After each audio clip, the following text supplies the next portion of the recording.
dan hati mereka. Akhirnya perdagangan yang ada nasional modern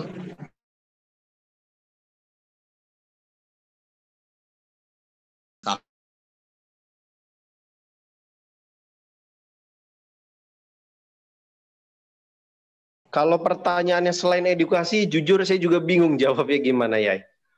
Karena begini, karena yang ada di pikiran saya memasyarakatkan, memperkenalkan, kemudian mempraktikkan mulai dari hal-hal kecil itu juga edukasi begitu ya.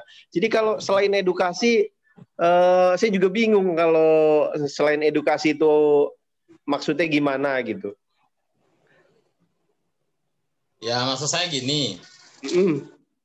Mengedukasi di sini mungkin lebih kepada sosialisasi, atau kan kalau masyarakat kan nggak mungkin kita ajarkan secara langsung ya.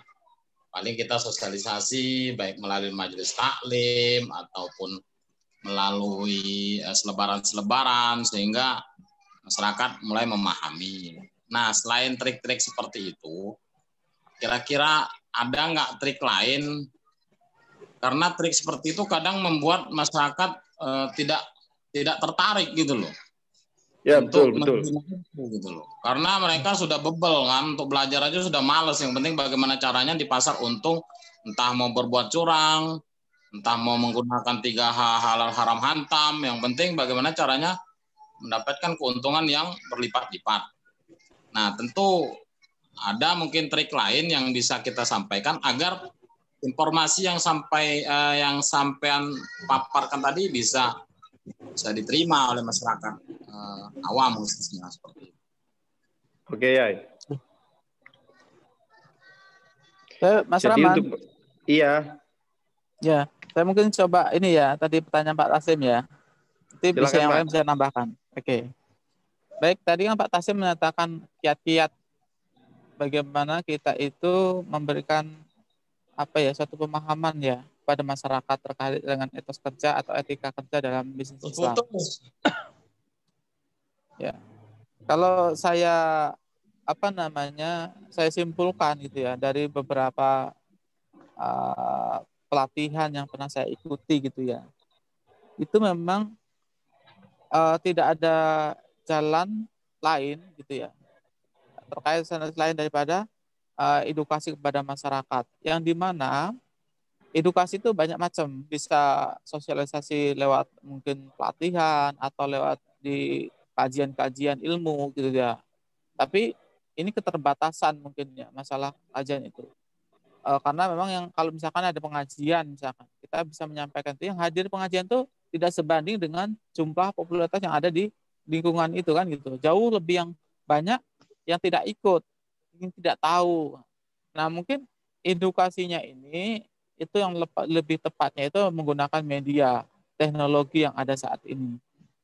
Ya, makanya dengan pandemi ini, alhamdulillah kita bersyukur adanya pandemi ini. Salah satu hikmahnya adalah ketika kita memberikan edukasi kepada masyarakat itu cepat nyebar gitu ya, lewat media sosial itu lebih cepat gitu ya. Timbang kita datang di masjid, datang di misalnya aula untuk menyampaikan ini kan yang datang cuma terbatas. Makanya kita bisa membuat YouTuber apalah gitu ya. Kita bisa sampaikan kepada masyarakat. Nah, dalam edukasi itu kita harus memahamkan masyarakat. Memahamkan masyarakat yang pertama adalah kaitannya dengan kelebihan dan keutamaan seorang muslim. Ini harus disampaikan gitu kan. Karena bagaimanapun juga kita ini harus tahu bahwa seorang muslim itu memiliki keutamaan dibanding umat yang lain gitu kan. Nah, salah satunya adalah di dalam agama kita mengajarkan tadi yang pernah saya ulas tadi ya, muslim yang kuat itu lebih dicintai oleh daripada muslim yang lemah. Ini mendorong bahwa ternyata kalau kita sudah mengaku muslim, itu Allah tuh ternyata lebih suka, lebih cinta ya muslim yang kuat ketimbang yang muslim yang lemah gitu kan. Dan ini yang harus kita sampaikan pada masyarakat sehingga ini akan mendorong mereka semangat ya mendorong mereka untuk berkembang gitu kan. Jangan dibalik. Nanti kalau dibalik, nanti kalau yang apa namanya, yang kuat, yang kaya atau yang mampu itu akan hisapnya akan lebih berat, sehingga orang tuh takut gitu kan. Oh, nanti dia nih hisapnya lebih banyak. Jangan ditakut-takutin yang seperti itu. Justru yang diberikan adalah bahwa musim yang kuat itu justru lebih dicintai oleh Allah dibanding musim yang lemah. Itu ya.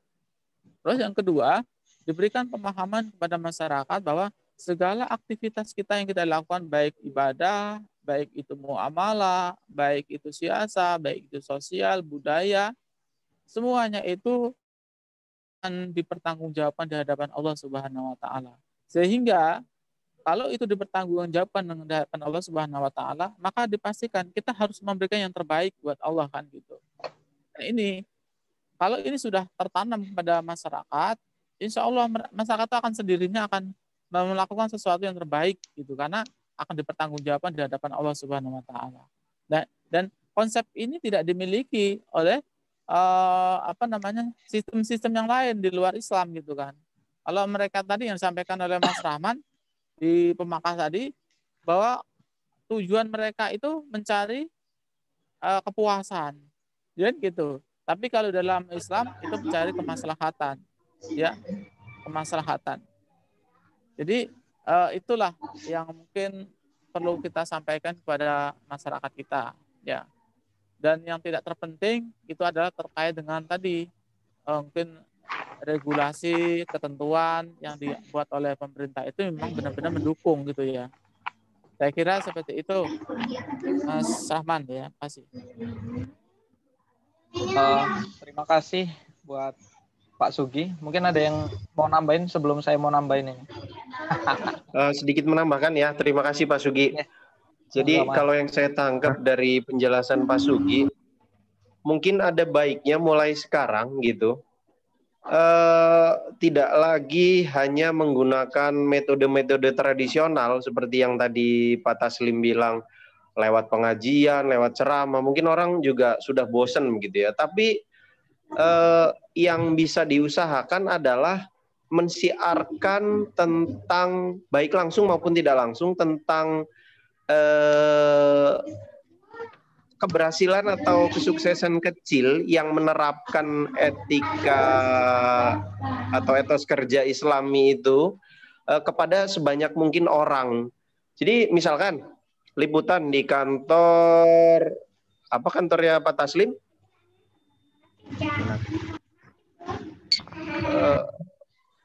Kemenak.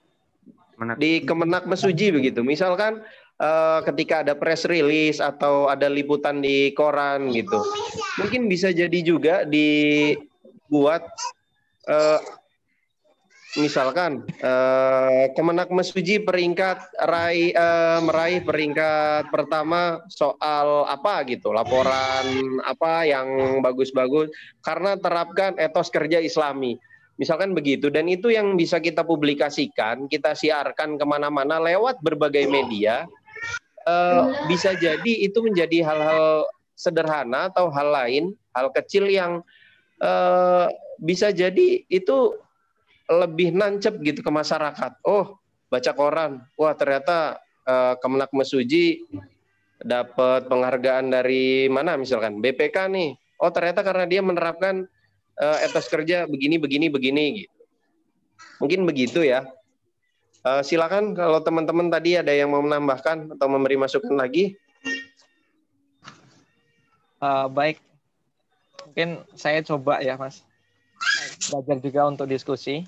Jadi kalau bagi saya, menurut saya gitu ya Pak Taslim ya, tetap kita ujung tombaknya itu adalah pada edukasi. Namun edukasi itu kan tadi banyak saat sekarang ini memang kalau kita lihat teknologi dan media sosial itu masih dikuasai orang Barat. Jadi kita nih masih ketinggalan. Jadi yang PR besar kita adalah bagaimana mengemas suatu informasi yang baik itu dalam bentuk yang modern seperti itu. Mungkin seperti anak-anak mengaji itu kan bisa juga, kalau dulu itu harus ke masjid, harus ini, sekarang kan bisa dibuat video, habis itu dikaitkan dengan game, itu banyak sekali sekarang seperti itu. Namun lagi-lagi itu adalah masih kurang keahlian itu pada diri muslim kita hari ini. Nah, terus yang kedua tadi terkait dengan pertanyaan Pak Taslim, bagaimana caranya? Yang caranya kalau bagi saya itu simpulkan ada dua, Pak, sebenarnya. Kita melakukan edukasi secara langsung. Edukasi secara langsung mungkin seperti tadi, kita memberikan materi ceramah, habis itu kita melakukan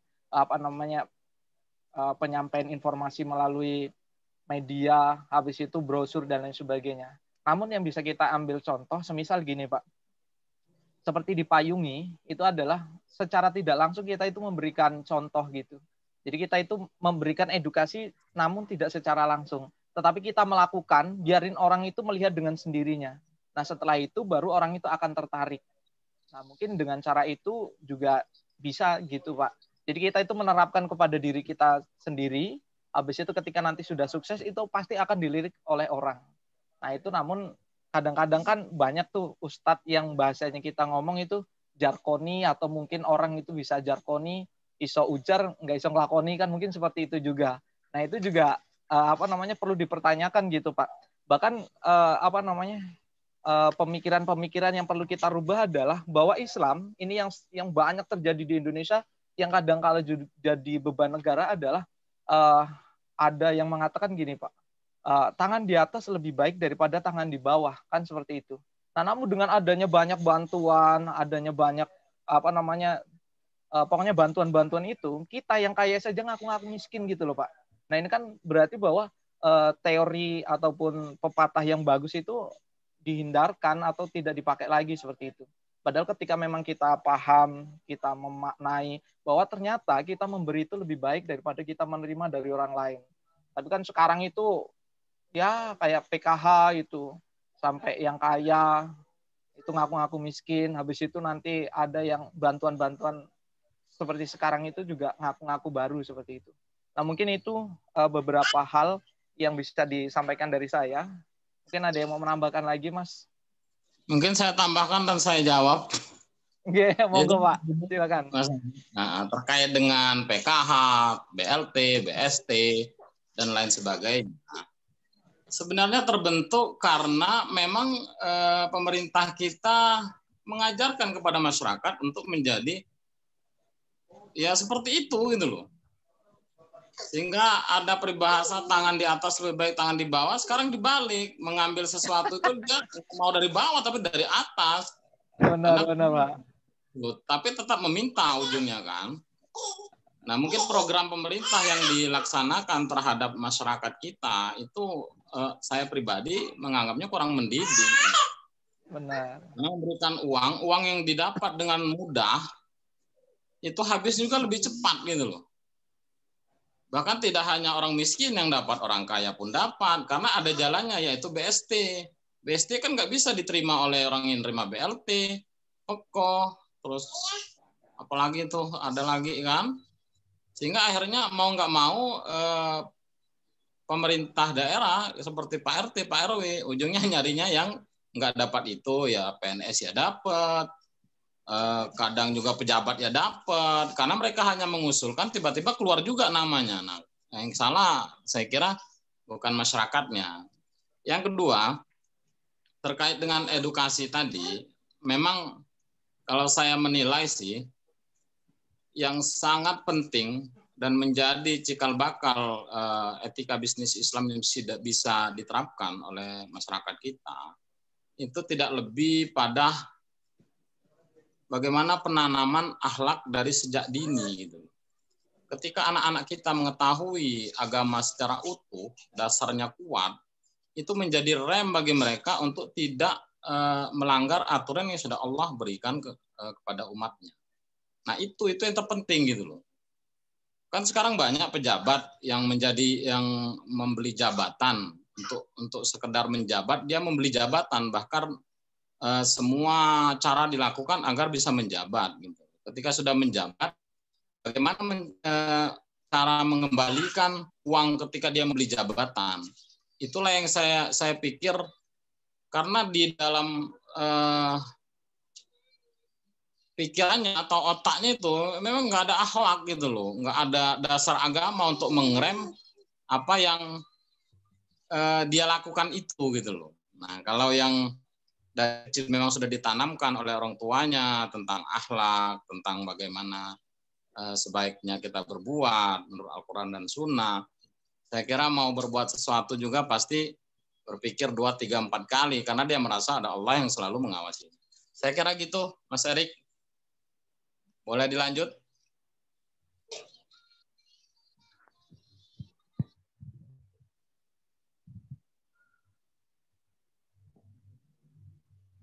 Mas Erik nggak ada. Monggo.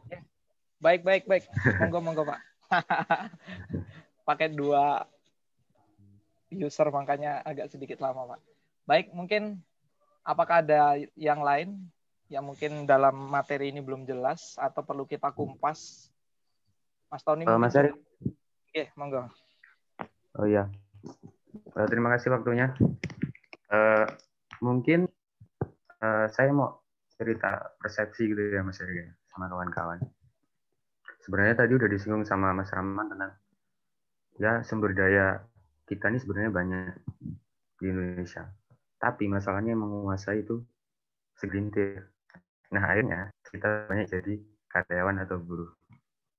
Nah kaitannya sama etos kerja, sebenarnya kita nih dari kecil juga udah dididik etos kerja yang baik sebenarnya dari orang tua kita. Bahkan kalaupun yang mengaji pasti tahu tentang aturan-aturan yang ada.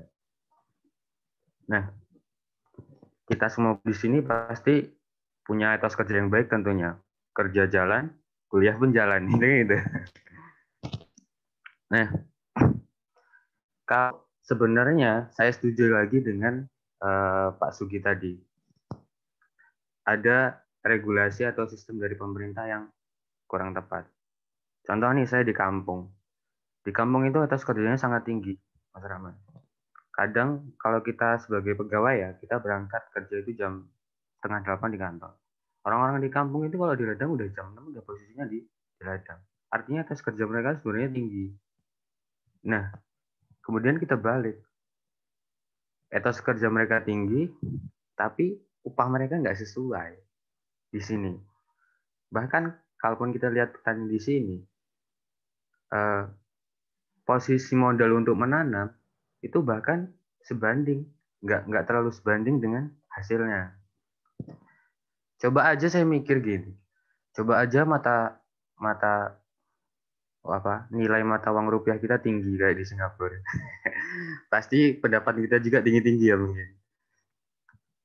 Coba aja upah minimum kita, UMR atau UMK kita tinggi.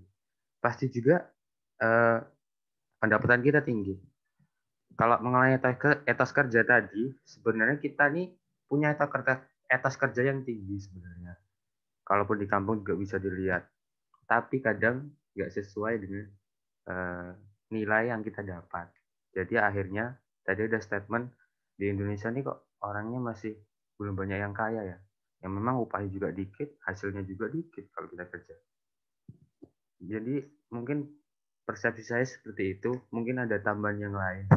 Terima kasih Mas Erik. Baik, saya tambahkan Mas. Monggo Pak Taslim. Kalau etos kerja dikait-kaitkan dengan penghasilan, karena etos kerja itu kalau memang menjalankan etos kerja secara penuh, secara keseluruhan, sebagaimana yang dipaparkan oleh Mas Rahman tadi, saya yakin, seyakin-yakinnya Allah kan tidak pernah tidur gitu. Jadi ketika manusia berusaha dengan semaksimal mungkin dengan jalan yang direstui dan diridhai oleh Allah, saya kira rezeki akan turun min haitsu la yahtasib gitu. Jadi kakek saya dulu punya ilmu kaya namanya. Ilmu kaya itu pergi subuh pulang maghrib. Kerjanya luar biasa, tapi penghasilannya juga luar biasa gitu loh. Sehingga turun-menurun ke anak cucu sampai saya sekarang ini.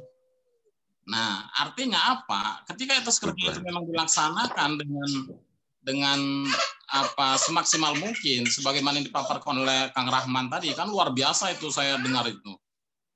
Akan menghasilkan nilai ataupun penghasilan yang juga luar biasa gitu. Jadi bukan karena sudah bekerja dengan semaksimal mungkin, usaha semaksimal mungkin, kok tidak ada hasil, akhirnya tidak punya etos kerja. Saya kurang sependapat gitu loh dengan Mas Tony. Seperti itu.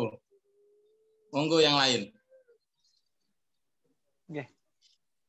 Mungkin seperti itu, Mas Rahman. Iya Pak, terima kasih. Oke. Saya Pak Sugi ada apa sedikit tambahan. Monggo Pak. Saya nanti nambahin ya, Pak Ya. Sugi. Oke. Menarik jadi, berarti ya. Ya, ini sangat menarik, Mas. Ini memang membuat denyut jantung kita semakin berdebar gitu kan. Iya, tambahin Pak. Ya. Ya, jadi saya secara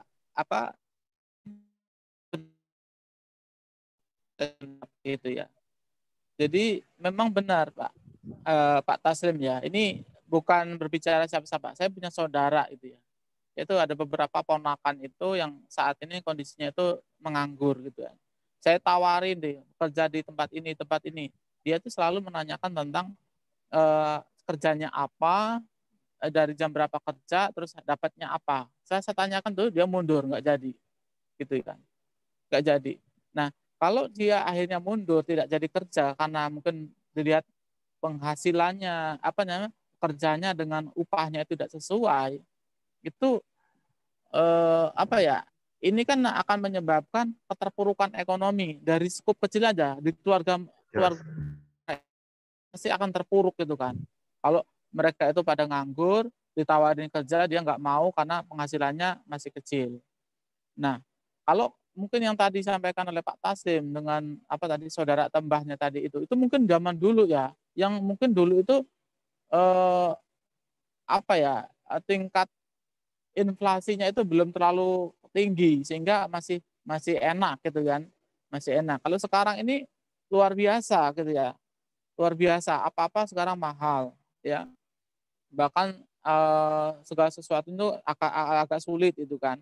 Nah, ini semuanya adalah dampak sebenarnya dampak secara makro gitu ya, secara meluas gitu ya di bangsa kita ini, bahwa ini adalah dampak daripada hutang sebenarnya, hutang kita terhadap luar negeri, sehingga kita ini nggak bisa berkutik gitu ya. Kan setiap tahun kita harus membayarkan bunga hutang luar negeri itu udah berapa triliun gitu ya, seperti itulah gitu ya. Sehingga ini menguras sumber daya alam kita ini terkuras, ya. Sehingga anggaran yang ada ini hanya untuk membayar bunga itu, sehingga kebutuhan yang dalam negeri itu masih kurang perhatiannya. Nah ini, dan ini dilakukan terus-menerus. Maka benar yang katakan Mas Tony tadi, dengan adanya regulasi yang bisa menyebabkan mungkin pengaturan terhadap gaji dan sebagainya, ya, upah dan sebagainya, ini membuat masyarakat kita ini justru malah jadi pemalas gitu kan, jadi pemalas. Di sisi lain, regulasi terkait dengan bantuan tadi ya, yang ada BLT dan sebagainya itu benar sekali, itu mengajarkan masyarakat kita itu semakin malas gitu ya, semakin malas gitu. Kenapa? Orang akhirnya berkata begini, ngapain kerja, tiap bulan saya dapat bantuan kok, gitu kan. Ngapain saya kerja keras-keras, gitu kan. Saya kerja nyantai aja, saya dapat bantuan gitu.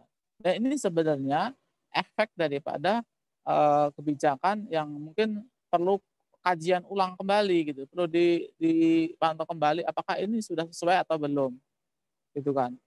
Harusnya ketika pemerintah ya menjalankan amanah undang-undang ya, yang kalau nggak salah di pasal 33 gitu ya, sebutkan bahwa masyarakat miskin itu kan, itu dipelihara oleh negara gitu kan. Ada undang-undang yang pasal yang bunyi seperti itu. Itu seharusnya dibuat regulasi masyarakat yang seperti apa yang dilindungi, yang dipelihara oleh negara itu yang seperti apa. Tidak semuanya yang sekarang ini pegawai aja dapat bantuan gitu kan. Orang yang dia secara penghasilannya ada, punya usaha warung misalkan, itu di tempat saya juga ada gitu. Itu tapi dia dapat bantuan gitu kan, setiap bulan dapat. Nah, ini yang membuat bangsa kita ini semakin terpuruk gitu kan, semakin terpuruk, semakin ekonomi kita semakin terprosok jauh gitu kan. Karena apa? Karena salah dalam kebijakan. Nah, kalau salah dalam kebijakan ini pasti bermuara kepada hutang tadi.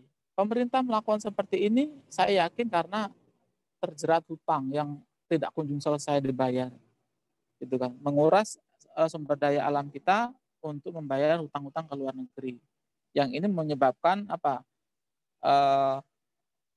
Mau nggak mau sumber daya alam kita harus kita jual dengan harga yang murah, gitu kan. Coba kita lihat di petani-petani pedesaan itu. Mereka ketika bercocok tanam, ketika mau menggarap sawahnya, penyediaan bibit, itu semua dengan biaya yang mahal.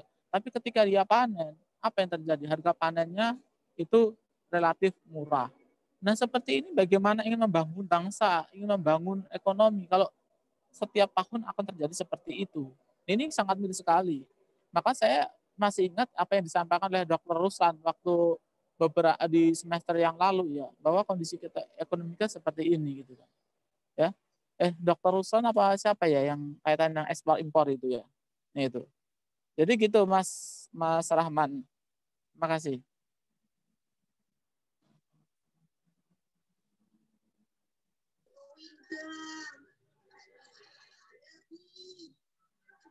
Oke, baik. Mungkin itu ya Pak ya. Dan ini waktu tinggal 10 menit. Karena memang perbicaraan yang cukup serius, mungkin sebagai penutup itu paling boleh ya Pak ya. Nanti kalau memang masih ada lagi, nanti kita akan tambah lagi. Mungkin kepada Ibu Dr. Siti Nurjana untuk memberikan benang merah mungkin Bu ya.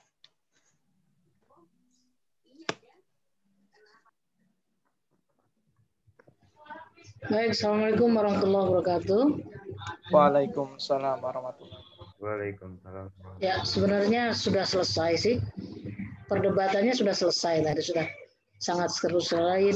Diawali dari pemaparan materi ya, Mas Rahman ya. Cukup bagus. Saya hanya ingin menambahkan saja bahwa etos kerja itu sesungguhnya berangkat dari diri sendiri sebenarnya. Kenapa demikian? Karena Allah sudah memberikan akal bagi manusia, itu yang penting. Kelebihan manusia dibanding makhluk yang lain yaitu Allah berikan akal. Maka bagaimana kemudian manusia ini bisa menggunakan akalnya dengan sebaik-baiknya? Tentunya akal ini harus dibarengi dengan nilai-nilai ketuhanan, nilai-nilai spiritualitas yang tinggi, sehingga tidak menjadi akal-akalan kan gitu ya, tapi menjadi akal yang kemudian bisa memanage dirinya, baik itu untuk kepentingan dirinya maupun untuk kepentingan orang lain. Allah sudah memberikan tuntunan yang sangat jelas di dalam Al-Quran. Bagaimana kemudian kita bisa memanage diri kita menjadi ummatan wasaton. Ummatan wasaton itu artinya umat yang manusia yang moderat, yang bisa memanage dirinya agar kebutuhan jasmani dan kebutuhan rohani itu bisa berjalan secara seimbang. Nah ini tawazun ya, keseimbangan hidup itu harus berjalan dalam diri kita. Keseimbangan ini berarti bagaimana kebutuhan jasmani itu bisa kita jalankan atau bisa kita penuhi, tapi kemudian juga kebutuhan rohani itu jangan kita lupakan. I'mal lidunyaka ka'annaka ta'aishu abadan. Wa'amal li akhiratika ka'annaka tamutu ghadan. Itu hadis Rasulullah mengatakan demikian. Artinya ketika kita bekerja, ketika kita melakukan sesuatu, berbuat sesuatu, i'mal lidunyaka ka'annaka ta'aishu abadan. Seperti kamu akan hidup selama-lamanya. Perbuatlah untuk kepentingan duniamu, seakan-akan kamu akan hidup selamanya. Tapi ada kalimat ma'tufnya, kalimat yang tersambung dari kalimat sebelumnya ini. Wa'mal li akhiratika, wa itu wawul ataf namanya, menunjukkan adanya hubungan antara kalimat yang satu dengan kalimat yang lain. Wa'mal li akhiratika ka'annaka tamutu ghadan. Dan bekerjalah atau berbuatlah untuk kepentingan akhiratmu seakan-akan kamu akan mati esok. Nah, ini hadis ini memberikan pemahaman kepada kita bahwa ketika kita melakukan sesuatu itu harus atau melakukan kegiatan-kegiatan yang kita kerjakan itu harus bernilai ibadah. Sehingga tidak hanya selesai begitu saja, tapi kita berharap atau kita mengharap ridho Allah agar kemudian apa yang kita lakukan itu ada nilai ibadahnya. Nah ini ya, ini yang harus kita perhatikan sehingga kita menjadi orang yang tengah-tengah tadi itu, tawazun tadi itu, ya, bersikap adanya keseimbangan antara kerja dan ibadah. Ini penting. Tadi Mas Mustika menyampaikan bahwa sudah jelas memang di dalam Al-Quran kita dikatakan bahwa Allah tidak akan merubah. Innallaha la yughayyiru ma biqaumin hatta yughayyiru ma bi anfusihim. Sesungguhnya Allah tidak akan merubah nasib suatu kaum sampai dia atau kecuali dia mau merubah dirinya sendiri. Hatta yughayyiru ma bi anfusihim. Nah, ini memberikan pemahaman kepada kita bahwa kita memang harus bisa menjadi orang yang seimbang dalam kehidupan dunia dan kehidupan akhirat. Kenapa? Karena apa yang kita lakukan di dunia ini adalah sebagai bekal kita untuk menghadap ke akhirat. Nah, contoh-contoh yang Anda berikan tadi, baik disampaikan oleh pemakalah, kemudian disampaikan oleh teman-teman tadi, memberikan pemahaman, itulah realita yang terjadi di negara kita, yang harus kita lakukan perbaikan atau harus kita berikan masukan-masukan yang kritikan-kritikan yang konstruktif untuk perbaikan ke depan. Sebenarnya program pemerintah memberikan bantuan dan lain sebagainya itu sebenarnya konsep awalnya adalah untuk sebuah kebenaran karena memacu etos kerja masyarakat. Tetapi ya implementasinya itu kemudian ada pergeseran makna, ada pergeseran niat, ada pergeseran kerja dan lain sebagainya, sehingga menghasilkan ya beberapa hal yang menyimpang tadi itu. Kenapa? Karena etos kerja tadi belum, ya, etos kerja masyarakat tadi belum ada keseimbangan antara kebutuhan rohani dan kebutuhan jasmani, antara kebutuhan kehidupan dunia dan kehidupan akhirat. Belum terfikir olehnya bahwa apa yang dilakukannya itu nanti akan dipertanggungjawabkan di akhirat. Kullukum ra'in wa kullukum mas'ulun an ra'iyati. Setiap kamu adalah pemimpin dan setiap kepemimpinanmu akan dimintai pertanggungan jawabnya. Jadi itu sekelumit saja ya, karena pada prinsipnya apa yang disampaikan oleh Mas Rahman tadi sudah cukup bagus, tinggal dipoles-poles saja dengan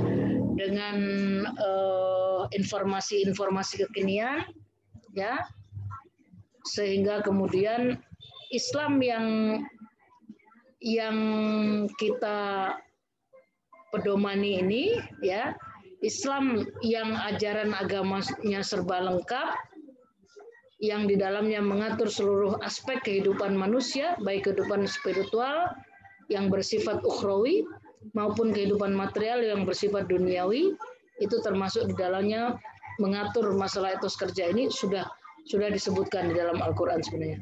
Tinggal bagaimana kita kemudian membedah ajaran-ajaran yang ada di dalam Al-Quran itu menjadi membumi, menjadi tidak hanya sekedar menjadi slogan-slogan saja, tapi kerja-kerja aktif yang bisa kita lakukan. Ya, Anda sebagai kaum muda tentunya punya PR besar untuk mengimplementasikannya di dalam dunia nyata. Tidak hanya sekedar teori, tidak hanya sekedar ceramah belaka tadi. Kalau Mas Erik bilang tadi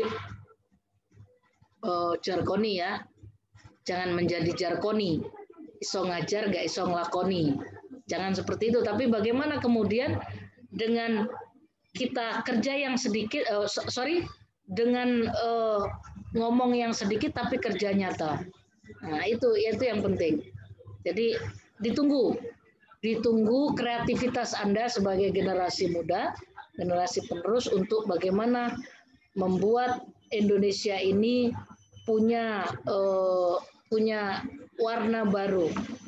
Ya, nggak usah jauh-jauh deh, nggak usah jauh-jauh Indonesia deh. Kita yang ada di Lampung ini, nah, kerja-kerja aktif itu, kerja-kerja positif itu ditunggu perubahannya. Barangkali itu yang bisa Ibu sampaikan pada kesempatan kali ini.